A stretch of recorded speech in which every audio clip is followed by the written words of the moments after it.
صدیوں پرانی بات ہے، ہندوستان پر اس وقت کے راجہ مہاراجہ حکومت کیا کرتے تھے۔ ایک ہندو راجہ نے بہت سے علاقوں پر قبضہ کیا ہوا تھا۔ وہ ایک ظالم بادشاہ تھا، بات بات پر وزیروں کو قتل کر دیا کرتا تھا۔ اس کا ایک وزیر ایک عقل مند شخص تھا۔ وہ رعایا سے نیک سلوک کرتا تھا اور ان کی مدد بھی کرتا تھا۔ وہ ایک مرتبہ دریا کی دوسری طرف جانے کے لیے دریا پر پہنچا تو اس نے دیکھا کہ ایک ملاح نئی کشتی لیے اس کے استقبال کے لیے موجود ہے۔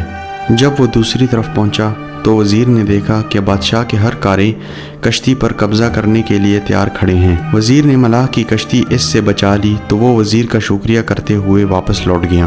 کچھ عرصے بعد کسی نے اس مسئلے پر وزیر کے خلاف بادشاہ کے کان بھرنا شروع کر دیے۔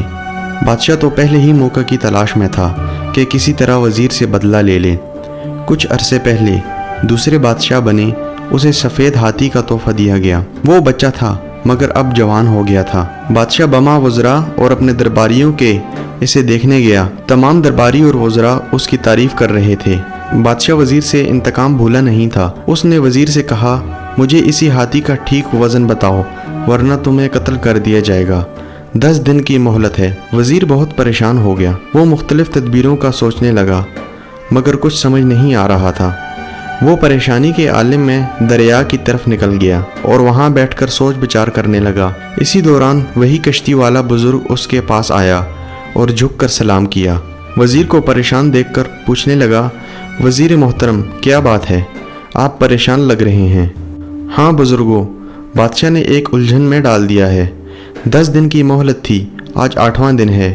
اگر جواب نہ دیا تو میری گردن اڑا دی جائے گی۔ وہ الجھن کیا ہے؟ شاید میں کچھ مدد کر سکوں۔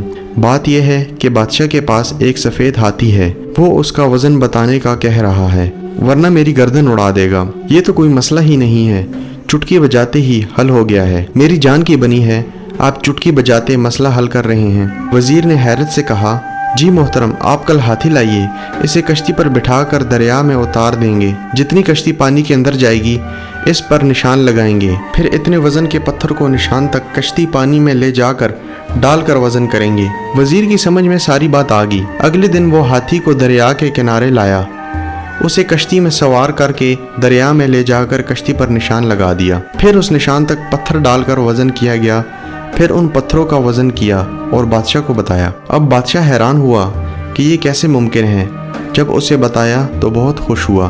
ایک نیکی کا یہ صلہ دیا ہے جبکہ اس وزیر نے بہت سے معاملات میں بادشاہ کی رہنمائی کی تھی اور اپنی غلطی کا اعتراف کیا۔ نیکی کر دریا میں ڈال۔